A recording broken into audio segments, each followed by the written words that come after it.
أطلقت مؤسسة البريد السعودي ونادي الهلال حملة تسجيل العنوان الوطني للأندية السعودية سجل لا تؤجل، حيث دشن صاحب السمو الأمير نواف بن سعد رئيس مجلس إدارة النادي ونائبه الأستاذ عبد الرحمن النمر الحملة بالتسجيل في العنوان الوطني، والتي شهدت مشاركة أعضاء مجلس الإدارة ولاعبي الفريق الأول لكرة القدم ومنسوبي النادي. وتقدم اللاعبين الكابتن ياسر القحطاني والكابتن محمد الشلهوب والكابتن محمد جعفري. احنا دائما في نادي الهلال متعودين على دعم اي مبادره وطنيه، وحمله البريد حمله مستقبليه، قاعدين يأسسون لشيء مستقبلي لراحه المواطن السعودي والاكتمال معلوماته، وبالعكس احنا معهم يد واحده، وسواء من خلال التسجيل الان او من خلال الاستعانه بالنادي بنجوم النادي باي شيء في النادي بخصوص الحمله انها تنجح. برنامج وطني مميز ممثل ببرنامج العنوان الوطني اللي يسهل الكثير بكل صراحة على سواء المواطنين أو المقيمين في مجالات مختلفة، من خلال مثلا استقبال الوثائق الخاصة سواء بوزارة الداخلية بالجوازات، بأيضا مشتريات، أمور أخرى من مختلف القطاعات الحكومية تصلك إلى منزلك بكل سهولة. بالتأكيد أنه عمل يشكر عليه البريد السعودي، برنامج بكل تأكيد ننتظر أن يكون مفيد جدا ويصب في مصلحة المواطن. وتعتزم مؤسسة البريد السعودي مشاركة جميع الأندية السعودية قريبا في الحملة، حيث تسعى من خلال ذلك لنشر الوعي بأهمية حملة العنوان الوطني لشريحة كبيرة من الشباب السعودي وسهولة الوصول إليهم من خلال أنديتهم المفضلة.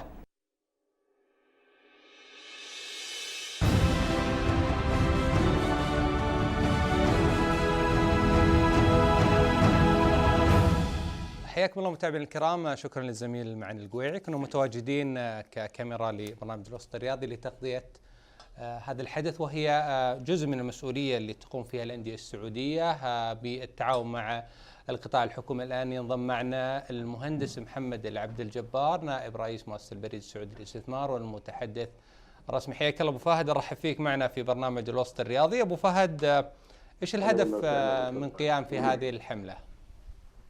بسم الله الرحمن الرحيم. شكرا سلطان على التغطية وشكرا على اللقاء.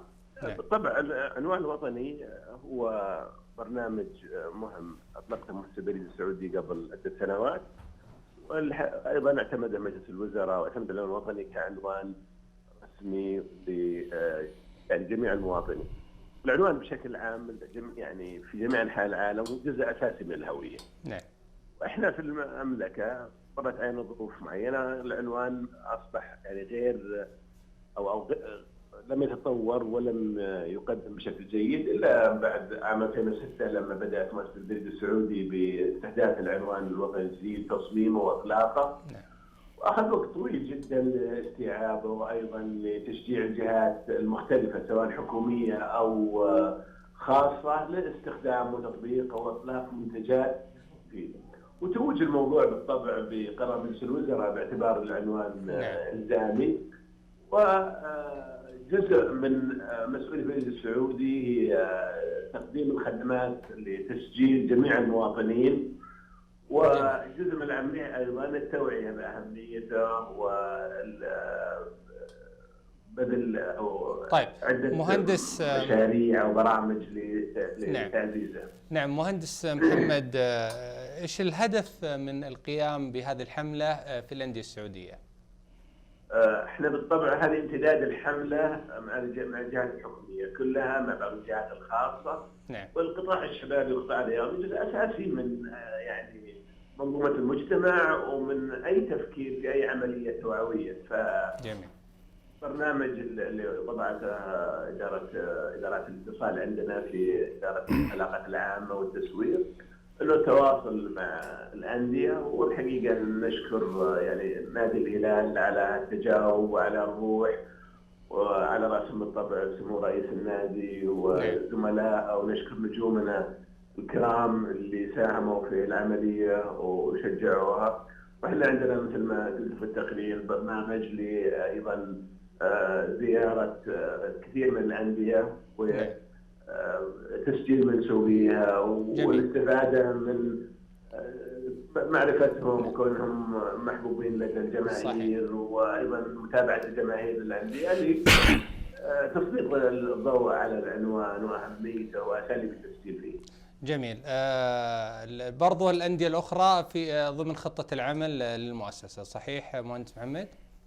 صحيح، يعني احنا كنت برنامج الاخوان في نادي النصر ونادي الاتحاد، في عدة أندية أخرى، وأيضا احنا علاقتنا مع الأندية علاقة ممتازة، تعرف مكاني طبعا، مكاني اللي نسجل فيها أو اللي فيها تذاكر المباريات إلى فترة طويلة، لنا أكثر من 2 الحمد لله. يعني عندنا كثير من الجماهير الرياضية مسجلين عندنا في منصة مكاني، وبعضهم وأكثر كثير منهم أيضا مسجلين بالعنوان. نعم. لكن يعني نرغب أيضا في التوسع في الأشياء. نعم، وإحنا بدورنا في برنامج الوسط الرياضي داعمين لهذه المبادرة الوطنية اللي نفتخر فيها، ونتمنى لكم التوفيق. بس جهزوا نفسكم، الهلال يقول طالبينكم مرة ثانية للتسجيل باقي اللاعبين أبو فهد.